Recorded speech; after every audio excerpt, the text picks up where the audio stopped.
அனைத்து நல்லுள்ளங்களுக்கும் வணக்கம். நான் உங்கள் ஆர்கே பேசுகிறேன். விக்மாசோமோட நெக்ஸ்ட் சேனல். வழக்கமாக உலக செய்திகளும் தாண்டி பல சிறப்பு செய்திகள், பொருளாதார தடைகளை மேலும் அதிகம் பண்ணியிருக்காங்க அமெரிக்க தரப்பிலிருந்து. இந்த பொருளாதார தடை இன்னும் அதிகமான அளவுக்கு விலையேற்றத்தை குறிப்பாக குரூட் ஆயில் இருக்குன்ற மாதிரி சொல்லியிருக்காங்க. அதை தாண்டி சுற்றிருக்கக்கூடிய அரசியல் நிகழ்வுகளை நம்ம பெரிய அளவுக்கு அலசி ஆராயப்போம். வாங்க வீடியோக்குள்ள போகலாம். வீடியோக்கள் பார்த்த மாதிரி நீங்கள் நம்ம சேனல் சப்ஸ்கிரைப் பண்ணிடுவாங்க. மறக்காம பெல் பட்டன் கிளிக் பண்ணி ஆலோசனை கொடுங்க. வீடியோக்குள்ள போகலாம்.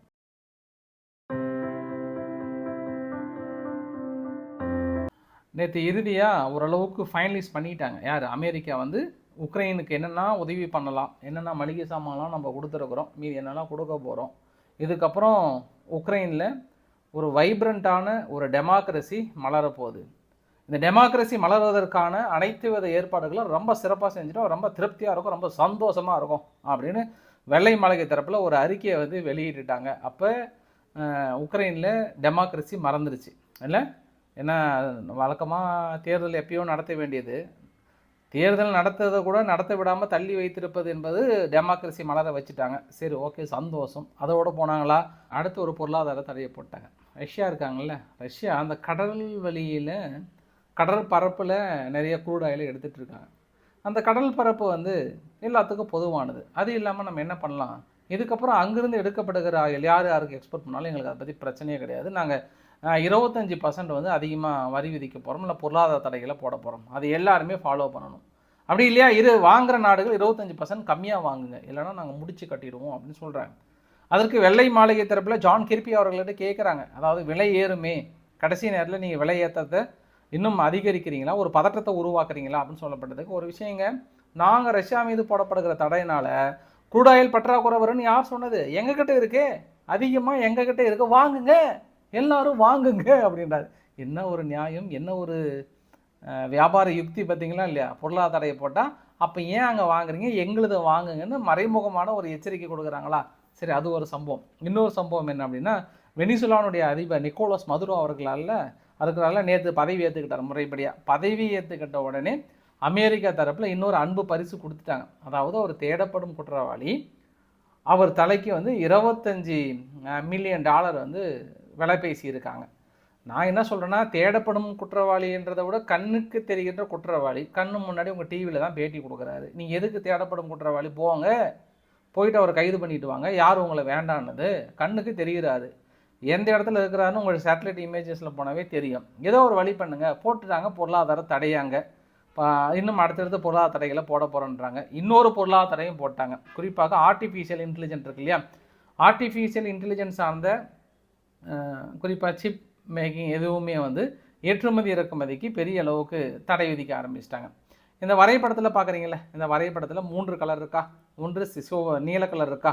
இந்த நீல கலர் உடையவர்கள் எல்லாமே வந்து டயர் 1. அவங்க கிட்டத்தட்ட ஒரு 18 நாடுகள் இருக்குது, அதில் இன்க்ளூடிங் ஜெர்மனி அண்ட் ஜப்பான். நீங்களாம் ஃபுல் அக்சஸ், சந்தோஷமாக இருங்க, உங்களுக்கு எந்தவித ஏற்றுமதி இறக்குமதி இல்லை, நீங்கள் எங்ககிட்ட தாராளமாக புழங்கிக்கலாம் அப்படின்னு சொல்லிட்டாங்களா. ரெண்டாவது டயர் 2 இருக்கு இல்லையா, அவங்க யார் அப்படின்னா, அதாவது குறிப்பிட்ட அளவுக்கு ஒரு 50,000 GPU மட்டும்தான் நீங்கள் லிமிட் உங்களுக்கு, அதுக்கு மேலே நீங்கள் ஏற்றுமதி இறக்குமதி பண்ணக்கூடாது அப்படின்னு சொல்லிட்டாங்க.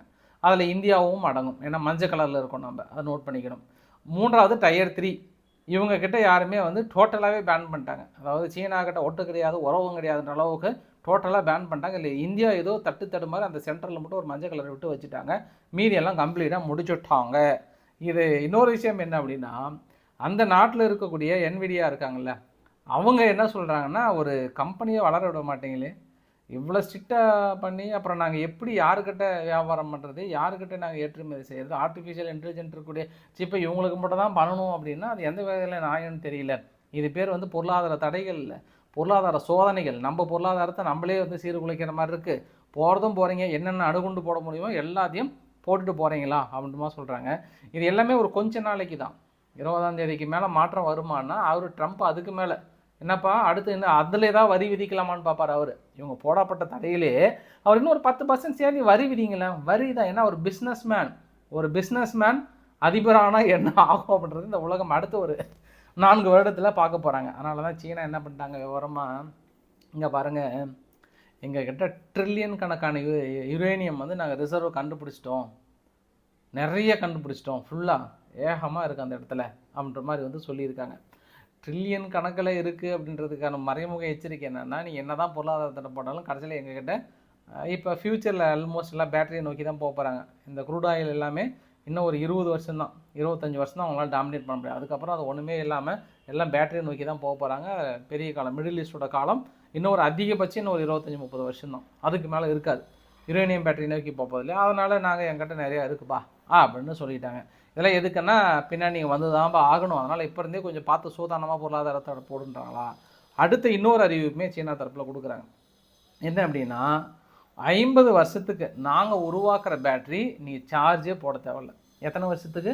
50 வருஷத்துக்கு. நம்ம எலக்ட்ரிக் வெஹிக்கிள் வாங்கினா 10 வருஷத்துக்கே போதுமாப்பா சார்ஜ், 10லேருந்து 15 வருஷம் தான் கேரண்டி. 20 வருஷமே கூட போதுமே, இது என்ன 50 வருஷம் அப்படின்னா, அவங்க என்ன சொல்கிறாங்கன்னா, நியூக்ளியர் பேட்டரியாக உருவாக்குறோம். நியூக்ளியர் பேட்டரினா உள்ளே இருக்கக்கூடிய அணு ஆயுத சுழற்சினால அது ஆட்டோமேட்டிக்காக பேட்டரி சார்ஜிங் ஏறிட்டே இருக்கும், நீங்கள் பயன்படுத்திக்கலாம் அப்படின்ற மாதிரி சொல்லியிருக்காங்க. ஸோ இது பொதுமக்களோட பயன்பாட்டுக்கு நிச்சயம் அடுத்த 2 ஆண்டுகளில் நாங்கள் சாதிக்க போகிறோன்னு சொல்லியிருக்காங்க. அதாவது நியூக்ளியர் பேட்டரி மூலிமா அடுத்த ஒரு 50 வருஷத்துக்கு நீங்கள் சார்ஜே பண்ண தேவையில்லைன்ற ஒரு முறையும் யுரேனியம் பேட்டரி மூலிமா நாங்கள் கொண்டு வர போகிறோன்ற இந்த ஒரு அறிவிப்பு எல்லார் மத்தியிலையும் அப்படியே பூர்வம் மேலே மேலே உயர்த்தி, ஓ சீனா வேறு லெவல்ப்பா, யாராக இருந்தாலும் சொல்லுவாங்களா சொல்ல மாட்டாங்களா இந்த ஒரு அறிவிப்பை.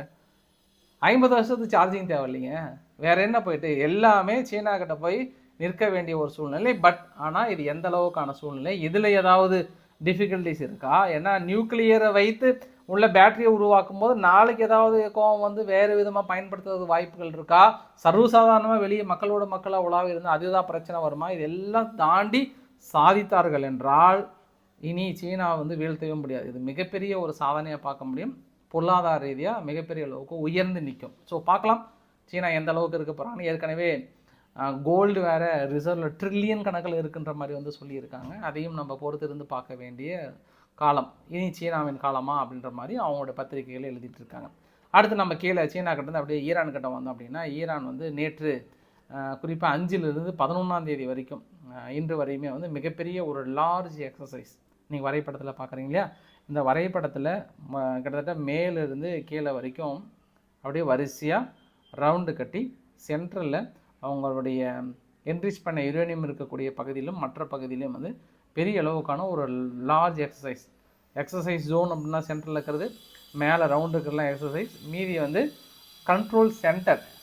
ஸோ இதையெல்லாம் பார்க்கும்போது மற்றொரு வீடியோ பதிவுமே வெளியில் விட்டுருக்காங்க. அந்த வீடியோ பதிவு பார்த்தோம் அப்படின்னா, எங்ககிட்ட இருக்கக்கூடிய அந்த கிரவுண்ட், அதாவது அண்டர் கிரவுண்டில் இருக்கக்கூடிய ஆயுதங்கள், பெரிய அளவுக்கு பாலிஸ்டிக் ஏவுகணைகள் எந்த அளவுக்கு இருக்குன்ற மாதிரிலாம் சொல்லியிருக்காங்க. ஸோ இதெல்லாம் இஸ்ரேலுக்கு விடப்பட்ட எச்சரிக்கை. முடைச்சிடவும் கதையை அடைச்சிடவும் உங்களை வந்து முடைக்க போகிறன்ற கதைக்கான ஒரு எச்சரிக்கையாக நம்ம எடுத்துக்கலாம். நம்ம இஸ்ரேல் நேற்று லெபனான் மீது நடத்தப்பட்ட தாக்குதலில் 5 பேர் இறந்து போயிட்டாங்க, 4 பேர் வந்து காயமடைந்திருப்பதாக சொல்கிறாங்க. ஸோ இஸ்ரேல் லெபனான் மீது நடத்தப்பட்ட தாக்குதலுக்கு தனது கடும் கண்டனத்தை தெரிவித்திருக்கிறாங்க. வரக்கூடிய புதிய அதிபர் என்ன சொல்ல போகிறாருன்னு நம்ம பொறுத்திருந்து பார்க்கலாம். ஐடிஎஃப் சார்பாக, இஸ்ரேலுடைய டிஃபென்ஸ் ஃபோர்ஸ் சார்பாக நேற்று அமாஸினுடைய கமாண்டர் 4 பேர் வந்து கொல்லப்பட்டிருப்பதாக அடுத்த கட்ட ஒரு அறிவிப்புமே வந்து கொடுத்துருக்காங்க. அதே போல் கலிஃபோர்னியாவுடைய காட்டுத்தீ இருக்கு இல்லையா, கலிஃபோர்னியாவுடைய காட்டுத்தீ ஓரளவுக்கு கட்டுப்பாட்டுக்குள்ளே கொண்டு வந்திருந்தாலும் அடுத்தடுத்த பகுதியில் வெளியேற்றியிருக்காங்க. அந்த வரைபடத்தில் பாருங்கள். கலிஃபோர்னியா மட்டும் இல்லை, நியூயார்க்கில் இருக்கக்கூடிய மிகப்பெரிய ஒரு ரெசிடென்ஸ், ப்ரோனக்ஸ் அப்படின்ற ஒரு குடியிருப்பு பகுதிகள் வந்து பெரிய அளவுக்கு எரிந்திருக்கிறது. திடீர்னு இங்கே எப்படி தீப்பற்றுச்சோ தெரியல. சமீப காலமாக அமெரிக்காவுக்குள்ளே பெரிய அளவுக்கான தீப்பற்றி பெரிய பிரச்சனைகளை கிளப்பி கொண்டிருக்கிறது. ஒருவேளை வழக்கம் போல் அது ஈரானா இன்னும் ரஷ்யாவான்னு இன்னும் குற்றச்சாட்டு சொல்லாமல் இருக்காங்க. ஸோ பொறுத்திருந்து பார்க்கலாம். ஆனால் இவங்க எதிர்பார்க்காத மிகப்பெரிய பேரழிவுகளை தந்திருக்கிறது அப்படின்னு தான் நம்ம சொல்ல முடியும். நேற்று உக்ரைன் வந்து கருங்கடல் பகுதியை தாண்டி பெரிய அளவுக்கான ஒரு தாக்குதல் முயற்சியை மேற்கொண்டாங்க. ஆல்மோஸ்ட் ஒரு 85 ட்ரோனுக்கு மேலே தாக்கல் நடத்தியிருக்காங்க. அதில் 31 பக்கம் சுட்டு வீழ்த்ததாக சொல்லப்படுகிறது. இரவு முழுவதும் ரஷ்யா தரப்பில் குறிப்பாக கருங்கடல் பகுதியில் ஒரு பதற்றமான ஒரு சூழ்நிலை உணரப்பட்டதாக சொல்லப்படுகிறது. ஸோ தொடர்ந்து தாக்குதல்களை இனி நாங்கள் அதிகரிக்க செய்கிறோம்ன்ற மாதிரி வந்து சொல்லியிருக்காங்க. அடுத்து இன்னொரு அறிவிப்புனா, சிரியா பகுதி இருக்கு இல்லையா, சிரியா பகுதியில் இருக்கக்கூடிய ரஷ்யாவுடைய நிலைகளை இன்னும் அங்கிருந்து நிறைய, அதாவது இராணுவ வாகனங்கள் அதெல்லாமே எடுக்காமல் இருக்காங்க. அந்த இடத்துல இன்னும் ஹோல்டிங் பொசிஷனில் தான் இருக்குது அப்படின்ற மாதிரி வந்து சொல்லி முடித்திருக்காங்க. அதாவது வரைபடத்தின் மூலமா எக்ஸ்பிளைன் பண்ணதில் நம்ம என்ன புரிஞ்சுக்கலாம்னா, இன்னுமே அந்த இடத்துல இருக்காங்க. அதாவது சிரியா கிட்ட இருக்கக்கூடிய இராணுவத்துக்கிட்ட பர்மிஷன் கேட்டு வெயிட் பண்ணிட்டு இருக்காங்கன்ற ஒரு தகவலுமே வந்து சொல்லியிருக்காங்க. உக்ரைன் தரப்பில் ஒரு சந்தோஷமான செய்தி என்ன சொல்லியிருக்காங்கன்னா, செர்பியா வந்து என்ன பண்ணியிருக்காங்களாம், சீனா கிட்ட தான் வந்து ஆயுதங்கள் வாங்குறாங்களாம். ரஷ்யா கிட்ட வாங்குற மாதிரி இருந்துதான். ஆனால் ரஷ்யா கிட்ட கேன்சல் பண்ணிவிட்டு நாங்கள் ஆயுதங்கள் வந்து சீனா கிட்ட தான் வாங்கணுன்றது ரொம்ப சந்தோஷமாக இலே கொண்டாடுங்களே அப்படின்னு வந்து சொல்லியிருக்காங்க. ஃபைனலாக அந்த வரைபடத்தோட முடிக்கலாம். அந்த வரைபடத்தை பாருங்கள். உக்ரைன் தரப்பில் என்ன கிளைம் பண்ணியிருந்தாங்கன்னா, நாங்கள் குருக்ஸ் ரீஜியனில் பெரிய அளவுக்கு முன்னேறி இருந்தோம்னு சொன்னாங்கல்ல. ஆனால் குருக்ஸ் ரீஜியனில் மறுபடியும் ரஷ்யா தான் வசப்படுத்தியிருக்கிறது, சுற்றி வளைத்திருக்கிறார்கள். பெரிய அளவுக்கான அடுத்தடுத்த முன்னேற்றங்கள் கண்ணுக்கு தென்படுகிறது. ஒருவேளை ரஷ்யா அமெரிக்கா கொடுக்குற ஆயுதங்கள் பெரிய அளவுக்கு உள்ளே வந்தது அப்படின்னா பெரிய மாற்றங்கள் நிகழும்னு நினைக்கிறேன் நான். ஃபைனலாக இந்த வீடியோட கிளைமேக்ஸ், இந்த கிளைமேக்ஸோட வீடியோ பதிவு உங்களுக்குள்ள என்ன தோணுது? இவரை பார்த்தா ஏதாவது தோணுதா? இவர் வந்து ஜெர்மனுடைய பொலிட்டீஷியன் பெரிய அளவுக்கு பேசியிருக்கிறார். ஸோ ஜெர்மனுடைய கலாச்சாரத்தை அப்படியே சைடில் பாருங்கள். இதை பற்றின உங்களுடைய கருத்துக்கள் வரவேற்கப்படுகிறது. இவரு இந்த கார்ட்டூன் ஃபிலிமில் ஒன்று வருங்க, இதே மாதிரி ஒரு பொம்மையை நான் பார்த்துருக்கேன் நான். அந்த கார்ட்டூன் மாதிரியே எனக்கு தெரிஞ்சது. இது பார்த்தோன்னே கண்ணில் கிளிக் ஆனது. சரி பரவாயில்ல, பொலிட்டீஷியன்ஸ்லாம் வேறு லெவலில் இருக்காங்கன்ற மாதிரி. சரி முடிச்சுக்கலாமா? பிடிச்சிருந்தா லைக் பண்ணுங்கள், ஃப்ரெண்ட்ஸுக்கு ஷேர் பண்ணுங்கள், சப்ஸ்கிரைப் பண்ணுங்கள். ரவிக்குமார் சேனல். நன்றி, வணக்கம்.